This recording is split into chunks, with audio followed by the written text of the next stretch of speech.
মিত্রতার ভেতর যদি অবিশ্বাস ঢুকে পড়ে তাহলে সেই জোট কতদিন টিকে থাকে? আজকের এই প্রতিবেদন ঠিক সেই প্রশ্নের উত্তর খুঁজবে। কারণ বিশ্ব রাজনীতির মঞ্চে এখন এক অদ্ভুত টানাপোড়েন। বন্ধুত্ব আছে, কিন্তু ভেতরে ভেতরে ফাটল স্পষ্ট। আর সেই ফাটলের কেন্দ্রবিন্দুতে আছে যুক্তরাষ্ট্র ও ইউরোপের সম্পর্ক। ঘটনাটা হঠাৎ নয়, কিন্তু প্রভাবটা গভীর। ন্যাটোর ভেতরে সর্বশেষ উত্তেজনার সূত্রপাত হয়েছে যুক্তরাষ্ট্র ও জার্মানির মধ্যে। আর এই উত্তেজনার সূচনা করেছে ওয়াশিংটন নিজেই। ডোনাল্ড ট্রাম্প প্রশাসন হঠাৎ করেই ঘোষণা দিয়েছে জার্মানি থেকে 5,000-এর বেশি মার্কিন সেনা সরিয়ে নেওয়া হবে। যেখানে আগে প্রায় 34,000 সেনা মোতায়েন ছিল, সেই সংখ্যা কমিয়ে আনার এই সিদ্ধান্ত ইউরোপের জন্য শুধু বিস্ময় নয়, বরং উদ্বেগেরও কারণ। সংখ্যাটা শুধু জার্মানিতে সীমাবদ্ধ নয়। ইতালিতে রয়েছে প্রায় 12,000 মার্কিন সেনা, আর যুক্তরাজ্যে প্রায় 10,000। এই মোতায়েনগুলো ন্যাটোর নিরাপত্তা কাঠামোর অংশ, এক ধরনের পারস্পরিক প্রতিশ্রুতি, যেখানে এক দেশ বিপদে পড়লে অন্যরা এগিয়ে আসবে। কিন্তু হঠাৎ করেই এই প্রতিশ্রুতি থেকে সরে আসার ইঙ্গিত দিচ্ছে যুক্তরাষ্ট্র। প্রশ্নটা তাই স্বাভাবিক, কেন এই সিদ্ধান্ত? বিশ্লেষকরা বলছেন এর পেছনে রয়েছে মধ্যপ্রাচ্যের সাম্প্রতিক উত্তেজনা, বিশেষ করে ইরান ইস্যু। যুক্তরাষ্ট্র আশা করেছিল তাদের সামরিক অবস্থানে ইউরোপীয় মিত্ররা সরাসরি সমর্থন দেবে, কিন্তু বাস্তবে দেখা গেল ভিন্ন চিত্র। স্পেন সহ কয়েকটি দেশ প্রকাশ্যে আপত্তি জানিয়েছে। যুক্তরাজ্য স্পষ্ট করে বলেছে ইরানের বিরুদ্ধে যুদ্ধ তাদের যুদ্ধ নয়। এই অবস্থান ট্রাম্প প্রশাসনের জন্য বড় ধাক্কা হয়ে আসে, কারণ তারা ভেবেছিল ন্যাটো মানে একসঙ্গে চলা। কিন্তু বাস্তবতা দেখালো সব সিদ্ধান্তে সবাই একমত নয়। এই ক্ষোভ থেকেই কি সেনা প্রত্যাহারের সিদ্ধান্ত? অনেকেই তাই মনে করছেন। বলা হচ্ছে 6 থেকে 12 মাসের মধ্যে ধাপে ধাপে এই সেনা সরিয়ে নেওয়া হবে। আর এতে করে শুধু সামরিক উপস্থিতি কমবে না, বরং রাজনৈতিক বার্তাও স্পষ্ট হবে। যুক্তরাষ্ট্র চাইলে একাই পথ চলতে পারে। কিন্তু এর প্রভাব কি? ন্যাটোর ভেতরে যে প্রশ্নটা এখন ঘুরপাক খাচ্ছে সেটা শুধু সামরিক নয়, এটা কৌশল, আস্থা আর ভবিষ্যৎ নেতৃত্বের প্রশ্ন। যুক্তরাষ্ট্র যদি একতরফাভাবে সেনা কমাতে শুরু করে, তাহলে জোটের ভেতরে স্বাভাবিকভাবেই সন্দেহ তৈরি হয়। প্রয়োজনে কি সত্যিই সবাই পাশে থাকবে? এই একটাই প্রশ্ন পুরো কাঠামোকে নড়বড়ে করে দিতে পারে। ন্যাটো আসলে শুধু অস্ত্র বা সেনার সংখ্যা না, এর আসল শক্তি হলো বিশ্বাস। এক দেশ আক্রান্ত হলে অন্যরা এগিয়ে আসবে, এই ধারণাটাই জোটকে শক্ত করে রাখে। কিন্তু যখন বড় শক্তি, বিশেষ করে যুক্তরাষ্ট্র, হঠাৎ করে নিজের উপস্থিতি কমিয়ে আনে, তখন ছোট দেশগুলো ভাবতে শুরু করে আমরা কি একা পড়ে যাচ্ছি? এই মানসিক চাপই জোটকে ভেতর থেকে দুর্বল করে। এখন প্রশ্ন, এই দুর্বলতা কার জন্য সুযোগ তৈরি করে? প্রথমত রাশিয়া। বহু বছর ধরেই রাশিয়ার কৌশল হচ্ছে ইউরোপের ন্যাটোর প্রভাব কমানো। তারা সরাসরি যুদ্ধের পাশাপাশি হাইব্রিড ওয়ারফেয়ার মানে সাইবার আক্রমণ, তথ্যযুদ্ধ, রাজনৈতিক প্রভাব বিস্তার এসব পদ্ধতি ব্যবহার করে। যদি ন্যাটোর ভেতরে বিভক্তি তৈরি হয়, তাহলে রাশিয়ার জন্য এটা বড় সুবিধা, কারণ তখন তারা ইউক্রেনের মতো অঞ্চলে আরও চাপ সৃষ্টি করতে পারবে এবং ইউরোপের দেশগুলো একসাথে প্রতিক্রিয়া দিতে পারবে না। দ্বিতীয়ত চীন সরাসরি ন্যাটোর প্রতিপক্ষ না হলেও তারা দীর্ঘমেয়াদে পশ্চিমা আধিপত্যকে চ্যালেঞ্জ করতে চায়। যদি ইউরোপ ও আমেরিকার মধ্যে দূরত্ব বাড়ে, তাহলে চীন অর্থনৈতিক ও কৌশলগতভাবে ইউরোপের সঙ্গে আলাদা সম্পর্ক গড়ে তুলতে পারবে। এতে করে বৈশ্বিক শক্তির ভারসাম্য ধীরে ধীরে তাদের দিকে ঝুঁকতে পারে। আরেকটা গুরুত্বপূর্ণ বিষয় হলো ন্যাটোর ভেতরের দেশগুলো নিজেরাই তখন বিকল্প ভাবতে শুরু করে। কেউ কেউ নিজস্ব প্রতিরক্ষা শক্তি বাড়াতে চায়, কেউ আবার নতুন জোটের কথা ভাবে। এতে করে ঐক্য ভেঙে গিয়ে এক ধরনের ছোট ছোট ব্লক তৈরি হতে পারে। আর এই বিভাজনই বাইরের শক্তিগুলোর জন্য সবচেয়ে বড় সুযোগ। সব মিলিয়ে বিষয়টা শুধু 5,000 বা 10,000 সৈন্য কমানো না, এটা একটা সিগন্যাল যে জোটের ভেতরে আগের মতো একতা নেই। আর আন্তর্জাতিক রাজনীতিতে এই ধরনের সিগন্যাল খুব দ্রুত ছড়িয়ে পড়ে।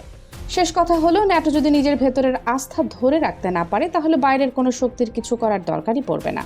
জোট নিজের ভেতরের দুর্বলতার কারণেই ধীরে ধীরে শক্তি হারাতে পারে। আর তখন বিশ্ব রাজনীতির খেলাটা পুরোপুরি নতুনভাবে সাজানো শুরু হবে। ইউক্রেন যুদ্ধের উদাহরণই ধরা যাক।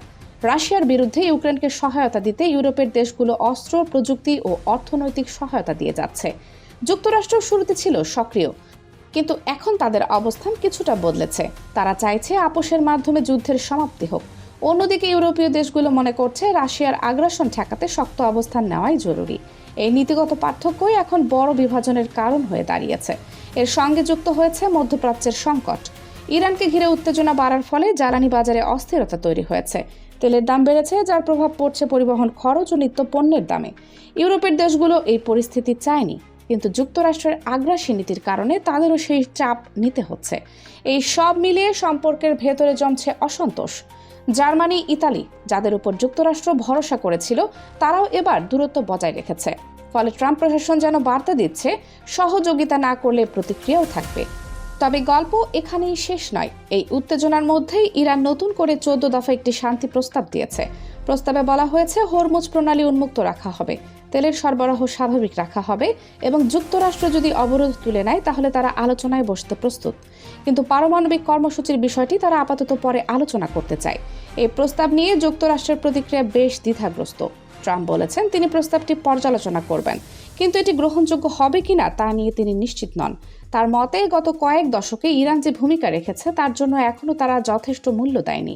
এই বক্তব্যে যেমন কঠোরতা আছে তেমনি রয়েছে দ্বিধাও। কারণ একদিকে যুক্তরাষ্ট্র ইরানকে চাপ দিতে চায়, অন্যদিকে সরাসরি সংঘাতে জড়াতেও চাইছে না। বাস্তবতাও তাই বলছে। সম্প্রতি একটি বড় ঘটনা সামনে এসেছে। যুক্তরাষ্ট্রের অবরোধ এড়িয়ে প্রায় 22 কোটি ডলারের তেল নিয়ে ইরানের একটি সুপার ট্যাঙ্কার এশিয়া প্রশান্ত মহাসাগরীয় অঞ্চলে পৌঁছে গেছে। প্রায় 19 লাখ ব্যারেল অপরিশোধিত তেল বহন করা এই জাহাজটির নজর এড়িয়ে নয়, বরং নজরের মধ্যেই পথ পাড়ি দিয়েছে। প্রশ্ন উঠছে, যুক্তরাষ্ট্র কি এটি দেখতে পায়নি নাকি ইচ্ছে করেই থামায়নি? বিশ্লেষকরা বলছেন এটি এক ধরনের কৌশল, পুরোপুরি সংঘাতে না গিয়ে চাপ ধরে রাখা, যাতে ইরান আলোচনায় বসতে বাধ্য হয়। অর্থাৎ একদিকে অবরোধ, অন্যদিকে দরজা খোলা, এক ধরনের দ্বিমুখী নীতি। কারণ সরাসরি যুদ্ধের ঝুঁকি এখন অনেক বড়। যদি সংঘর্ষ বাড়ে তাহলে পাল্টা হামলার আশঙ্কা রয়েছে, আর সেটি হলে পরিস্থিতি দ্রুত নিয়ন্ত্রণের বাইরে চলে যেতে পারে। এমন অবস্থায় যুক্তরাষ্ট্রের কৌশল যেন বদলে যাচ্ছে। তারা এখন সরাসরি যুদ্ধের বদলে কূটনৈতিক চাপ ও আলোচনার মাধ্যমে সমাধান খুঁজতে চাইছে। কিন্তু এখানেও আছে রাজনৈতিক হিসাব। যদি ইরানের প্রস্তাব সরাসরি মেনে নেওয়া হয় তাহলে দেশের ভেতরে সমালোচনা বাড়তে পারে, আবার পুরোপুরি প্রত্যাখ্যান করলে যুদ্ধের ঝুঁকি বাড়বে। তাই হয়তো একটি মধ্যপথ খোঁজা হচ্ছে। প্রথমে আংশিক সমঝোতা, পরে কঠিন বিষয়গুলো নিয়ে আলোচনা। এই পুরো পরিস্থিতিতে একটা বিষয় পরিষ্কার, বিশ্ব রাজনীতি এখন আর সরল রেখায় চলছে না। এখানে বন্ধুত্ব আছে, আবার প্রতিযোগিতাও আছে, সহযোগিতা আছে, আবার সন্দেহও আছে। ন্যাটোর ভেতরে যে টানাপোড়েন তৈরি হয়েছে তা শুধু সাময়িক নয়, এটি একটি বড় পরিবর্তনের ইঙ্গিত দিচ্ছে, যেখানে প্রতিটি দেশ নিজের স্বার্থকে প্রাধান্য দিচ্ছে, এমনকি জোটের ভেতরও। আর যুক্তরাষ্ট্র, তারা এখন এমন এক অবস্থানে দাঁড়িয়ে যেখানে প্রতিটি সিদ্ধান্তই ঝুঁকিপূর্ণ। একদিকে মিত্রদের আস্থা ধরে রাখা, অন্যদিকে নিজেদের কৌশল বাস্তবায়ন। এই দুইয়ের মধ্যে ভারসাম্য খুঁজে পাওয়া সহজ নয়।